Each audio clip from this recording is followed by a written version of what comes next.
Patriots might get Julio, by the way. Oh, yeah. Absolutely. Well, What do they give up for him?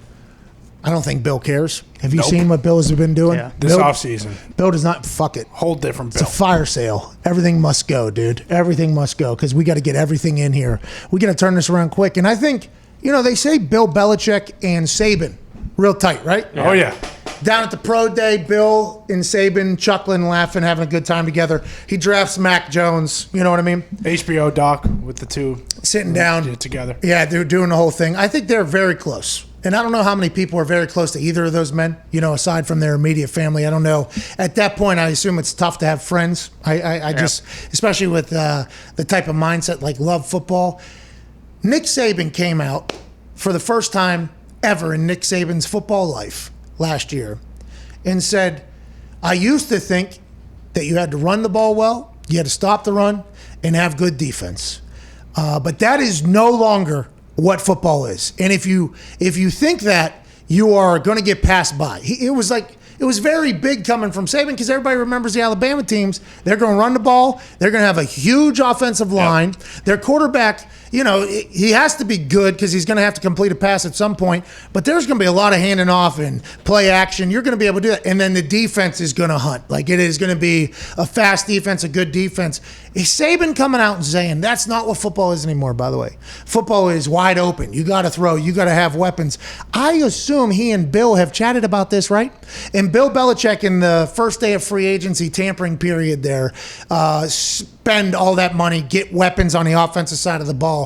I assume Bill and Nick are on the same page football philosophy-wise. For sure. It would make a lot of sense if he brought in Julio, if that was his new philosophy. Like, hey, you need weapons. You got to score. Like, it is no longer run the ball, win in special teams, and stop the ball. It is, you got to score, and you got to get stops when it's necessary. You got to have prime time stops, but you're not going to be able to stop everybody the entire game. This is football now. I think back to that, and I assume they have chatted about that. Don't you think?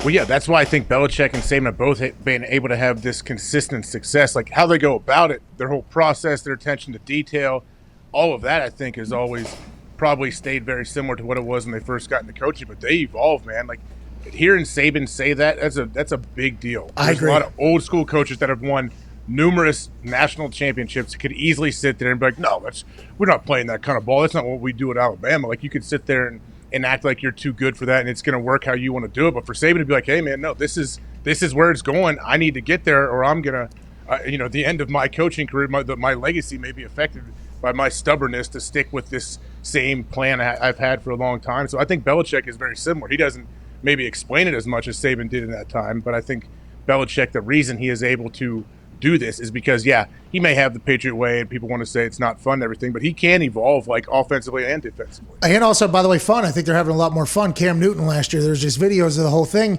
But it wasn't, the Saban quote wasn't as intense as like quit asking, but close. It was very close to like you could hear him almost getting sick of hearing the people you're referring to talking about this is how you win a game. He's like, that's not how you win a game anymore. Like you could tell he was almost like fed up with people maybe questioning whether or not his team is different than it used to be or anything like that. And maybe he was just covering up for his new team that he had, and he doesn't really see that as all football, but I don't think that's the case. I think everything Saban says is probably calculated for a reason, and him saying like that's not football anymore. It's just he was probably telling his fans, probably Alabama football experts, they're probably saying like got to get back to this.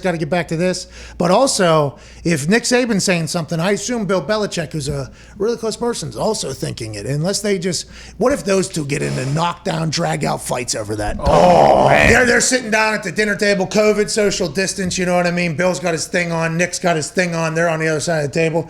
And Bill's like, you gotta run the ball. Okay, you got to be able to stop the ball. You got to win field position. Nick's like, that is not the game anymore, Bill. Bill, fuck you. Who are you? What if they just started yelling then at the end? Yeah, you're right. I got to go spend $150 million in first. That's what I'm going to do. I wonder, do you think they have meetings of the mind where you talk football? Yeah, that's all they talk is football, it seems like. 100%. How many people do they let into those convos? And Nobody. Nobody. Miss Terry, Saban's wife, Miss Terry. She's probably the only one that gets to even get a glimpse of it. And Steve Nike, the Belichick. dog, Steve. Now, I don't know if Steve Belichick's in there. Steve, he's probably like, hey, Steve, you worry about that mullet and the defense. This is Take a hike, Steve. because that's like the Illuminati there of football. You get invited to that conversation. Matt Patricia's definitely in there. Yeah, No way. Yeah. You think he's invited Yeah. Patricia and not his own son? Oh, I'm Who's sorry. the Did team Steve coordinator make now? decisions for the draft? Is Steve signing the on. last person to sign each player? Come No, he's not. on. He's not. That's Patricia's job. His name's not in his signature's not in the contract. Patricia's number 2 in that organization. Yeah. The last one Above to sign Ernie? off on anybody. Yeah, Ernie's come on. retired. Ernie's He's gone. still on the team his whole entire Ernie's year. retired. It's his last season. He's He's not gone. retired yet. He's gone. He's not retired yet. Long live Ernie. In that HBO documentary, though, they do at the end when they're done filming. Bill's like, "All right, now you guys gotta get out here, man. We got something we gotta talk about." Like he kicks the cameraman out, and they keep going after they Hey, filmed like their segment. That's when they you brought said something. Patricia in. You said something very, very. Yeah, probably brought Manning. Hey, you said something like an hour ago that was very impressive. I need to learn more about. Hey, Yeah. Nobody else can see it though. Get the fuck out, please. Turn the mics off, please. So yeah, we're done with these. Yeah, and they yeah. just took them off. And What are you saying about the game? The game's changing, Bill. That would be because who do you go to for advice if you're Bill Belichick? You know, I think Bill Belichick asks a lot of people for advice. I think haven't you talked to college coaches? They're always impressed with how Belichick True. will come check on a guy that's probably not True. even getting drafted. They want to get a heads up for him to sign him as an undrafted guy. Like, I think guys like that are elite at what they do, like they're constantly curious and they're always asking questions. yeah, but how many people is he actually taking advice from? You know? Well, he may ask 100 questions and only get one decent answer that he thinks will help him, but I'm sure he's doing that. They say you should never be worried about the opinions of somebody you wouldn't ask for their advice from or something like that. I assume Bill Belichick, it's going to be hard to find somebody he gives a fuck about their opinions. Yeah, it's a small list. I would assume it's got to be just at this point, like I assume it is tough for him to find. Nick Saban's probably one of those different football here, different college football, NFL football, different football. You tried my league. You stunk. I could have probably went to your league, dominated, but I don't. I'm up here. But still, I think they probably have a respect for each other. But you're right, I guess. Bill, it is every time I did a game, they talked about Bill Belichick, kind of like, oh, Bill called me, asked about this guy, and then the offense, he wanted to know what this, and that's, I assume. But how many friends you got up there, I wonder? Probably not a lot. Not many. Just Matt Patricia and Nick Saban. Sure. Tuna Parcells. Bill. Tune. Yeah. Did they get two Bills, right? That was a Yeah. whole doc, too. Yep. They still get along, you think? I think so. Yeah. Didn't it take him like 30 years to get those guys back together to do that? That's what I'm saying. Uh-huh. I wonder if that was just a one-night affair. Yeah, it could have been. What a weird world, dude. They can't have a ton of friends. When are you going to be like? Do you think NFL head coaches, the majority of them, are texting friends throughout the day and doing things, like, especially during the season? Never. They're gone. Hibernation. See you later. That's why Chris Ballard probably hasn't answered my text this morning, which was a gif of Julio making that Super Bowl catch.